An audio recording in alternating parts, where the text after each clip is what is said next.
मगध देश के जंगलों में एक खूंखार डाकू का राज हुआ करता था। वह डाकू जितने भी लोगों की हत्या करता था, उनकी एक एक उंगली काटकर माला की तरह गले में पहन लेता। इसी वजह से डाकू को सभी अंगुलीमाल के नाम से जानते थे। मगध देश के आसपास के सभी गांवों में अंगुलीमाल का आतंक था।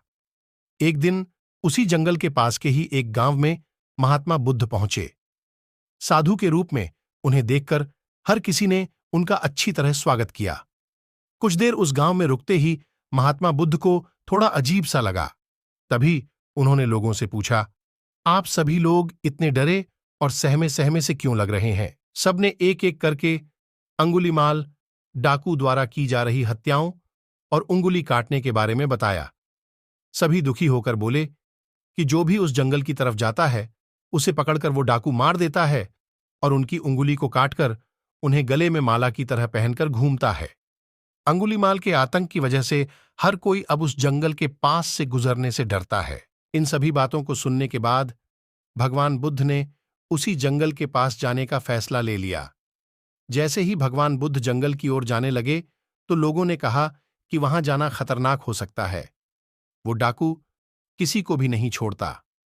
आप बिना जंगल गए ही हमें किसी तरह से उस डाकू से छुटकारा दिला दीजिए। भगवान बुद्ध सारी बातें सुनने के बाद भी जंगल की ओर बढ़ते रहे।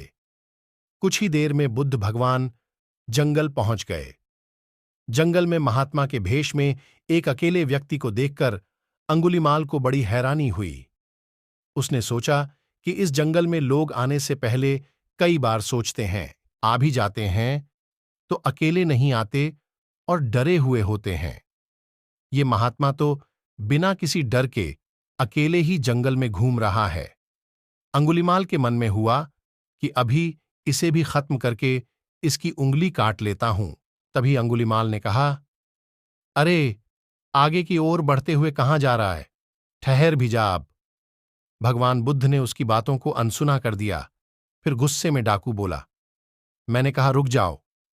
तब भगवान ने उसे पलटकर देखा कि लंबा चौड़ा बड़ी बड़ी आंखों वाला आदमी जिसके गले में उंगलियों की माला थी, वो उन्हें घूर रहा था। उसकी तरफ देखने के बाद बुद्ध दोबारा से चलने लगे।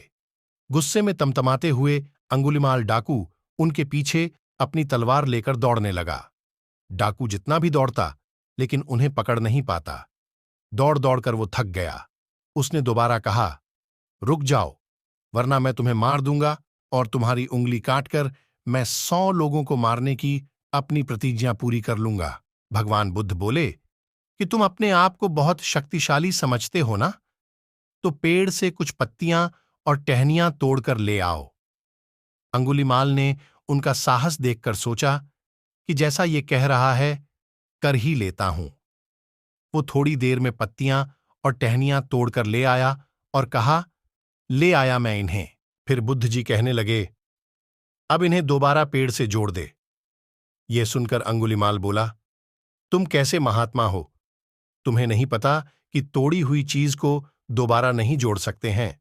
भगवान बुद्ध ने कहा कि मैं यही तो तुम्हें समझाना चाहता हूं कि जब तुम्हारे पास किसी चीज को जोड़ने की ताकत नहीं है, तो तुम्हें किसी वस्तु को तोड़ने का अधिकार भी नहीं है। किसी को जीवन देने की क्षमता नहीं, तो मारने का हक भी नहीं। यह सब सुनकर अंगुलीमाल के हाथों से हथियार छूट गया।